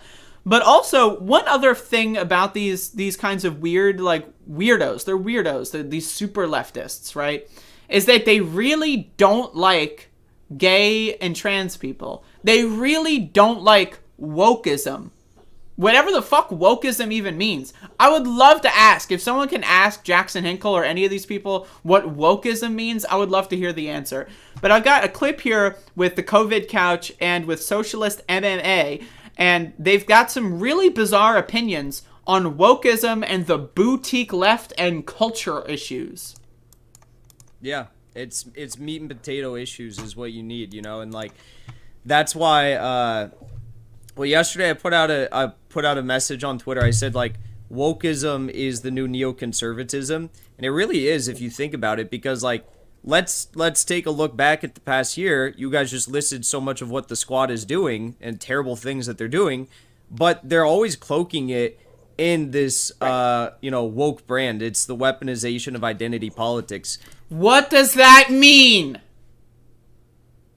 Now again, in the previous clip that I made another segment on, Fiorella Isabel, I'll just replay it. She says that black people are vaccine hesitant because she spoke to a couple black people about it. These mandates are segregating a lot of people, and they happen to be poor people and people of color. Black people have been hesitant too in great populations, and I'm not trying to speak on the behalf. I'm after talking to many of them. She talked to many black people and said that black people are hesitant to take the vaccine, right? That's not identity politics. I spoke to one poor person and they said one thing, so all poor people think this. That's not identity politics. Caring about gay people and trans people, caring about Islamophobia and racism, that is identity politics. Like, again, this is in the same show. This is like literally minutes after each other. They're making these bizarre, like, weird, like, contradictions, and they don't even notice it. Ilhan Omar, her new countering international Islamophobia, and she has like little anti-BDS caveats in the bill, and it's going to be weaponized against socialist governments. It's going to be weaponized against China. It is going to, without a doubt, be weaponized against Myanmar as well. And then again, this is the thing. Like, they're trying to pretend like if you're woke, you support imperialism. You're woke. You think that trans people shouldn't be like the victim of discrimination? You're woke. You think that Muslims shouldn't be the victim of discrimination? at least compared to Christians and Jewish people or other sorts of religions, you're woke, and therefore you support imperialism. You support sanctioning country. Like, I don't know about the bill that this person is talking about here, right? But if this bill is actually, as they claim, right, anti-BDS, I have a problem with that. But that has nothing to do with wokeism. Whatever the fuck wokeism is. Look at the Samira Khan tweeted about the Globe Act. Globe Act is literally placing sanctions upon countries because they have different cultural values than us, and they are... Now, that's the other thing. They have different cultural values. You know what culture is? Right? Culture is what kind of music you listen to. Culture is like, you know, who your favorite artist is. Culture is what kind of movies you watch. Culture is like how you dance, what kind of food you make. Culture is not, I hate gay people. Culture is not, I hate black people. Culture is not, I hate Muslims. Culture is not, I hate trans people. That's not culture. That's fucking stupid. And so the idea to cloak these things as different cultural values is ridiculous. That being said, I don't support sanctioning any specific governments over that kind of stuff. Especially from the United States. I don't support that at all. But the idea that if you support wokeism, right, then that means you're an imperialist, but also that, like, hating gay and trans people is different culture, it's fucking ridiculous. Not as, you know, they're not aligned with us when it comes to LGBT issues. So it's like, it is the craziest form of imperialism when you have it like... If someone is a socialist but hates gay people, you know what? They're a fucking piece of garbage. And I don't care about them at all, and I won't support them at all.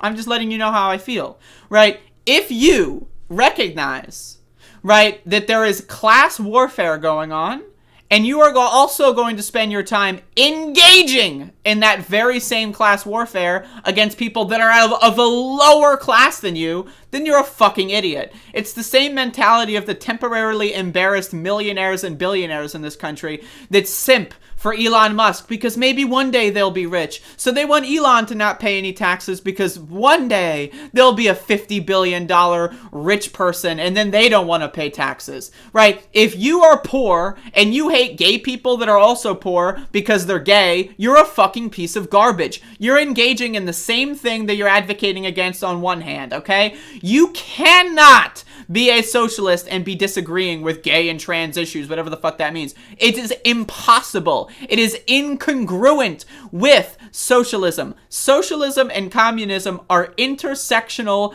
modes of production, right? Communism is where, again, it is a classless, moneyless, stateless society, right? You cannot hate gay people and advocate for a classless society. Because again, if you think that gay people are worse than straight people or trans people are worse than cis people, you are creating arbitrary hierarchies and classes based on garbage, and therefore you objectively, definitionally cannot be a communist because you support classes. You support class warfare.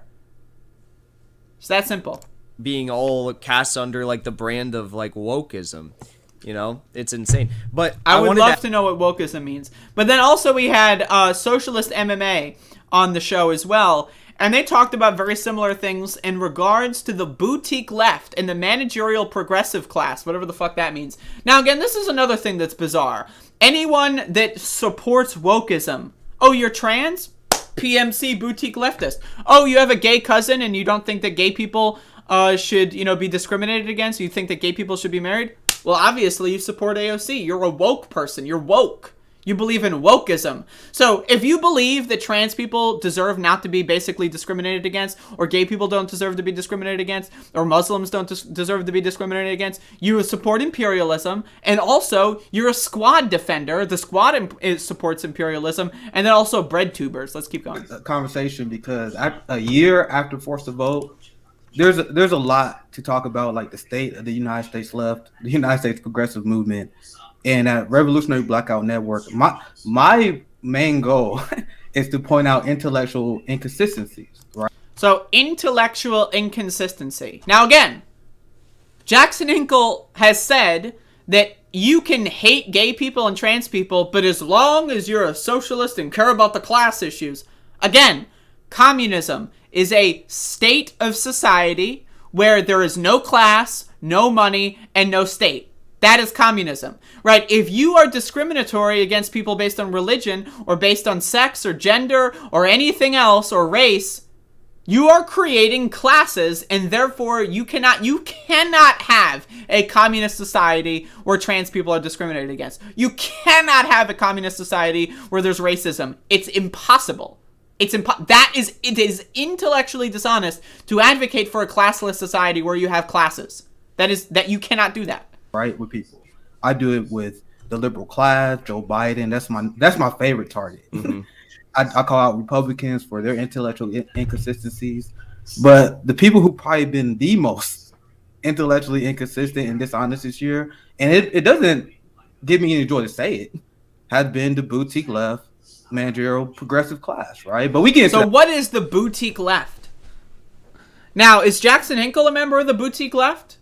Lives off of his parents, right? Is like a professional, like he like does his hair all the time, right? Like he gets a bunch of money from a bunch of bizarre organizations, right? And he broadcasts from his liberal enclave in his super commie California. Is he a boutique leftist? What about Jimmy Dore, the guy who just bought a multi-million-dollar mansion, right, unnecessarily, right, in one of the most expensive areas to live in? Is he a boutique leftist? Well, no, because they agree with me. The real boutique leftists are people that, bread tubers, or whatever the fuck that, what is a bread tuber? I don't even... That later, but yeah. I'm super happy to be here, though.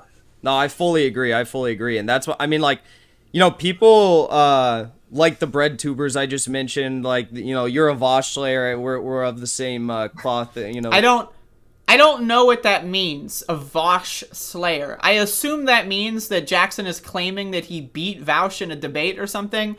I don't know what a bread tuber is. People call me a bread tuber. I mean, I'll take it, right? People can call me whatever they want, right? But the idea, so you're advocating for communism. You're advocating for a classless society where you have classes based on gender and race, but it's also a classless society. But also, you don't like bread tubers because what? Like, it's just what? There, but all these people that freak out and they're like, why are you going after the squad? Why? First of all, I mean, they're politicians, they're elected officials. You can criticize the squad. That's fine. I criticize the squad sometimes, right? I don't have a problem with that. But it's the absolute and singular focus on the squad as opposed to anyone else that I find problematic. But second of all, it's like they're the most intellectually dishonest people within the left today, the progressive movement today. I mean, like, everything they said they were going to do, they haven't done. And the things that they have done, they're towing establishment lines. So, what does that mean? Okay. So again, remember when the squad voted against the bipartisan infrastructure bullshit, right? Because they said they wanted it as a 2-track with the Build Back Better, right? And then Joe Manchin said, fuck that, I don't care. And then they voted against it. Isn't that exactly what they should be doing? Voting as a block? Well, that's bad because they're towing the establishment line. So anytime that they do something good, it's bad because they're establishment. But also, the idea that the squad is the enemy and not corporate Democrats, not fucking Joe Manchin, not Kyrsten Sinema, not Chuck Schumer, not Nancy Pelosi, not Joe Biden. It's actually the squad that are the enemies. It doesn't make any sense. Now, again, you can think that the government won't save us. That's what I think. I think the government has left us on our own. I think that there are a couple possible human beings in Congress, like the squad, right? I believe that there are human beings that have infiltrated a den of machines and demons, right? But they don't have the power. 6 out of 535 is not a winning ratio. I'm sorry, it's not. It's a losing one, right? And so it's the idea that they're going to go in there and they're going to put in the cheat code IDDQD and then we're all going to live forever. That's fantasy, right? And so when they don't put in the cheat code, and that's what forced the vote, the whole thing was about putting in the cheat code. They're going to force the vote, and then they're going to turn the key, and then they're going to pull the book out at a 38-degree angle, and then they're going to sing a prayer. They're going to, do the thing from Naruto where they summon someone, except they're going to summon, an ancient spirit who's then going to go back into another dimension and bring back another creature from another out of space who's going to wave a magic wand and cure all disease. The idea that that's going to, and they didn't do that, so therefore they're fake, they're intellectually dishonest. We're going to ignore everyone else that's a problem and just focus on them. That's the issue here. It doesn't, it's ridiculous. It's nonsense. It's ludicrous. Now, again, Socialist MMA here says that he prefers to go after Joe Biden. That's good. Go after Joe Biden. He's the enemy right now. He's the one in charge. Fuck Joe Biden. But the idea that they're always trying to bring it back to the squad and wokeism and they're towing the establishment line and bread tubers, whatever the fuck that means, right? This is all nonsense. This is nonsense. It doesn't mean anything. It's stupid nonsense garbage. And they're doing it for money. Because they know, right, people that are in the so-called left online, they know who AOC is. AOC is a money name. It's to make money. They do all this. They grift to the right to make money. They use terms like wokism because they want money. That's what the right does. The right injects money into these fucking culture war issues, right? And then they want to profit off of that. They want a little bit of the bag. So they claim to be pro-communism. Again, what is communism? A classless, stateless, moneyless society. But they do love to uphold their own personal hierarchies, right? They don't care about gay or trans people. They don't care about race issues. They don't care about religious discrimination, right? Because that doesn't matter to them. It doesn't personally matter to them at that moment, so therefore they don't care. They love creating arbitrary hierarchies. Right now, again, my opinion is the government's not going to help us, right? So I'll talk about the government because I do a news show online, but I'm not going to tell, the idea that anyone thinks that the squad is going to save us right now, no one thinks that. No one thinks that. And that's the whole problem with this, right? Is they think that anyone that disagrees with them thinks AOC is a superhero. She's not a superhero. She is one out of 535 members of Congress. She does not have power to do anything at all. To overthrow the health insurance industry in this country. You think one member of Congress could overthrow the health insurance industry? If any member of Congress had that much power, the country wouldn't look like this. The country would have turned into a fucking monarchy probably, 300 fucking years ago, right? 200 years ago, whatever. So the idea that they think that one member of Congress or 6 members of Congress have infinite power in 1 minute, but then also they're powerless in the next minute. But it's nonsense. It makes no sense. It boggles the fucking mind. These people are losers. They're morons. And all they do is they whine and fucking cry online for money, and they pander to the right for money. That's all what they do. That's the only thing that they do. That's the only thing they will do. That's all Force the Vote was. Notice how all the Force the Vote dumb fuck motherfuckers that I was talking about last year as the dumbest motherfuckers alive, they all turned into anti-vaxxers, right? I, again, played you these clips. These people are against vaccines. They're against health. We have a free vaccine. These people wanted to force the vote to give free healthcare to everyone a year ago. Now they're against free healthcare. Free healthcare is the goal a year ago. Now we have free vaccines to end the pandemic. Nope, can't do it. But I thought you wanted free healthcare. Wouldn't this be a giant success story if the government rolled out a free vaccine and everyone took the vaccine and then we ended the pandemic and everyone was like, oh shit, the government gave us a free vaccine. This is what free healthcare can do. Wouldn't that be a huge boon to the Medicare for All movement? They don't care. They're anti-free healthcare when it's convenient to them, when they can make some money off of the right wing. It's fucking dumb, it's ludicrous, and it's stupid. And I don't like it. So anyway, that's the show, folks. I wanted to do 2 hours today because I didn't do a show yesterday because I had inclement weather issues. I'm also extremely high right now, so I'm fucked up right now, folks. So I apologize if I was ranting and raving a little bit too much. But I noticed that there's quite a few new people in the chat. Hello, Robert. The branding of other channels as BreadTube and Boutique Left is kind of rebranding them as the real ones. I believe it is about views. They don't care about these problems. That's what I'm saying. That's exactly what I'm saying. You're telling me these people that live in California and that are super rich trust fund babies aren't boutique leftists? Jimmy Dore living and broadcasting from a multi-million-dollar mansion isn't a boutique left? I'm sorry, but these words don't mean anything. Like the smallest amount of scrutiny like will tear these definitions apart. They don't fucking mean anything.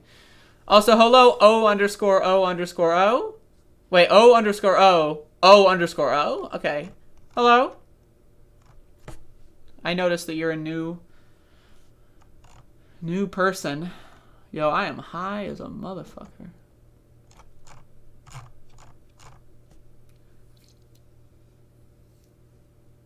Hello, Jimmy. How's it going?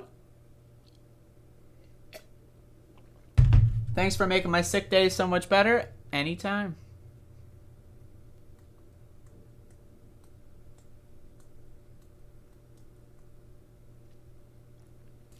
Yo, folks, I'm going to advertise myself because, I mean, this is my show, right? So, like, right?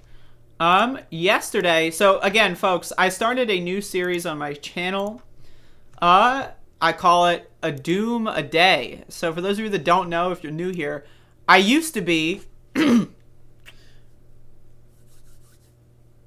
I used to be one of the greatest Doom speedrunners of our generation. And so I haven't been doing much last year. Last year I got a lot carried away with the protests and everything, and I kind of just focused singularly on the Above It All show. But this year I want to focus more on Doom. So as I started a new little series called A Doom a Day, where I'm going to upload one Doom speedrun every single day of the year. This is going to also have some other aspects to it. So if you do like video games, if you like speedrunning, if you like Doom, watch these videos, share the videos, all that kind of good stuff. Again, it's not just going to be individual level speedruns. I'm going to branch off and do other things. But again, it's, you know, I've got some stuff that I'm planning. And but there you go. I'm going to be uploading one of these every day.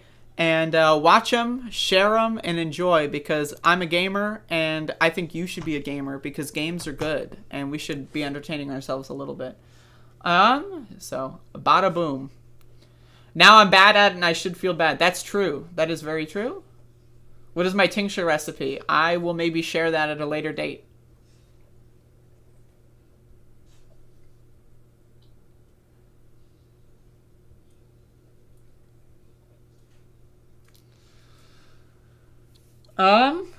Also, some of the Doom runs that I'm uploading are a little old, too. Like, not all of them are, like, ones that I've done this year. I'm uploading some from, like, last year, because I did a couple last year, maybe the year before. So.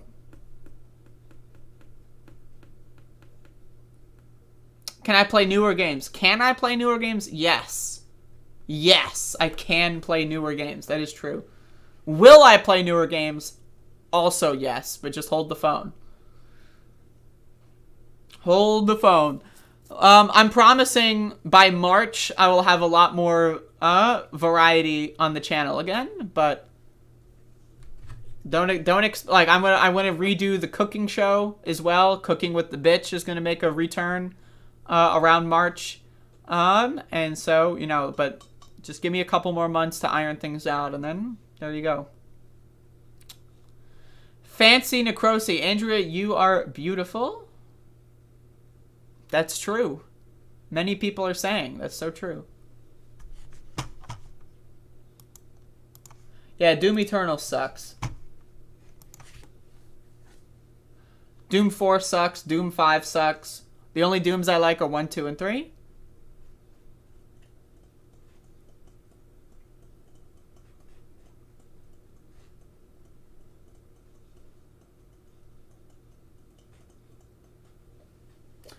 Let's see if I can get Maxie on here.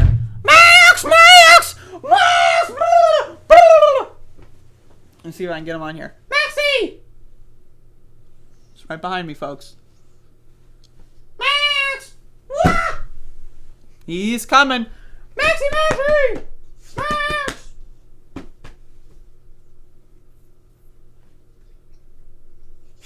Come on, dog. Show yourself. Look at him. Come on up.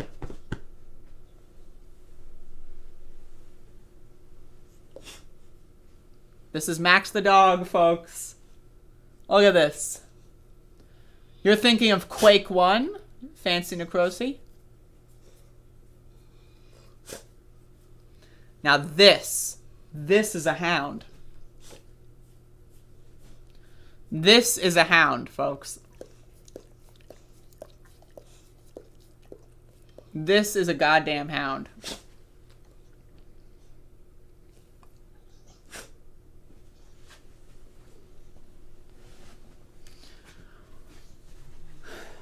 Look at him. Look at him.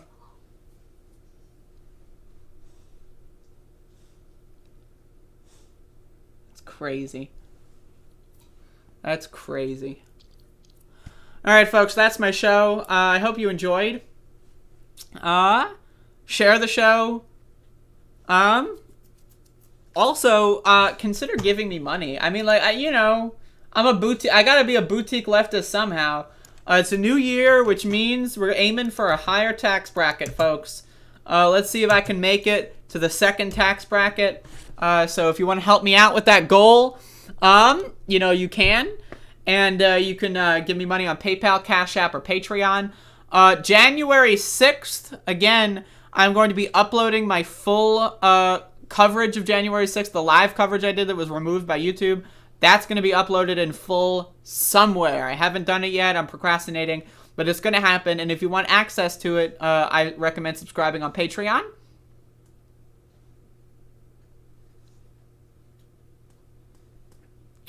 Maybe we can have a conversation about that another time, Johnny Too Late FTV. Yeah, I'm a boutique leftist. So what? $70 czars straight out of South Africa. Thank you, Riolan. I'm collecting all kinds of currency. Also, I know that everyone in my audience loves cryptocurrency. So if you want to donate via cryptocurrency, hit me up and I'll give you some wallet addresses. I don't have rich parents to fund my lavish lifestyle. Unfortunately, I don't. I wish, but...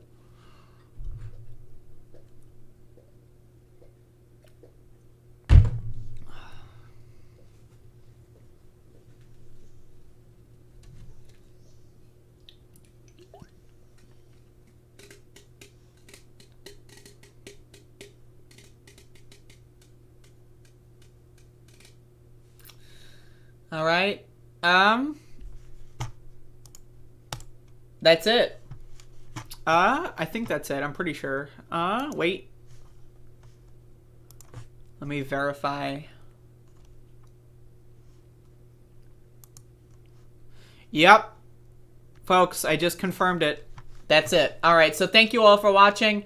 I will see y'all tomorrow. And that's it. Came in late, but I do notice that your vids don't show up in the suggestions like that one stated, and I'm a subscriber. I would recommend bookmarking my YouTube videos page. Like, this is what I recommend. Now, again, I recommend this, so factor that in. Like, I'm biased here. I'm very biased here. But I would recommend bookmarking this page. If you've got like a bookmarks bar, just put it up there. Put like, caption, hot ass bitch YouTube channel. And then just put that there and then just check it whenever you, like for me, I've got my bookmarks bar on my browser. I've got like, Twitter, YouTube, and all my social media bullshits. And then, everything that I check whenever I go online, just put that in there, open it in a new tab whenever you hop on. I know people say hit the bell. I don't know what the bell means. I don't know what that is. I don't know anything about the bell. I don't know anything about notifications. I have no idea how any of that works. So I would just say bookmark the channel. That's my suggestion. But yes, I also stream every day at the same time. So, except for Saturday, but eventually Saturday will go back to 10 a.m. at some point, but it is not at the moment. Yeah, so that I recommend. That is something that is a recommendation of mine.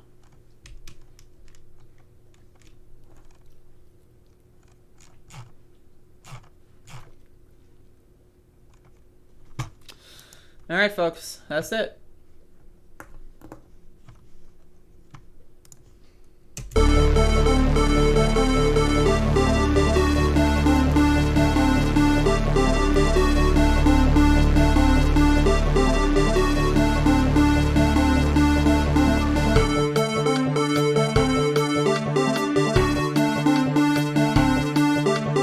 Force the vote, sure, was a failure.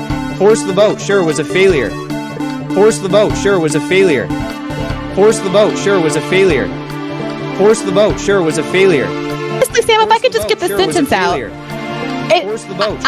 We can talk about Jimmy Dore can go and kill 15 kids tomorrow, and I still believe in force the vote. Force the vote, sure, was a failure. Everybody comes in, your grandmother, your...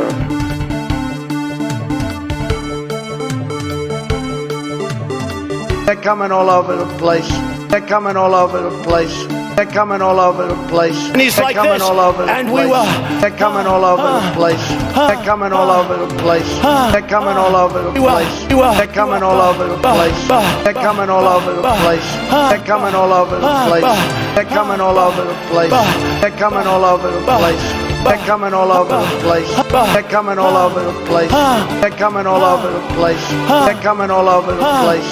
They're coming all over the place. They're coming all over the place. They're coming all over the place. At the same time, the vaccine is one of the greatest achievements of mankind. And then they have cans of soup. And they throw the cans of soup. That's better than a brick because you can't throw a brick, it's too heavy. But a can of soup, you can really put some power into that, right? And then when they get caught, they say, no, this is soup from my family. They're so innocent. This is soup from my family. It's incredible. And you have people coming over with bags of soup, big bags of soup, and they lay it on the ground, and the anarchists take it and they start throwing it at our cops, at our police. And if it hits you, that's worse than a brick because it's got force. It's the perfect size. It's like made perfect. And when they get caught, they say, no, this is just soup from my family. And then the media says, this is just soup. These people are very, very innocent. They're innocent people. I eat extra sharp. That's what I eat.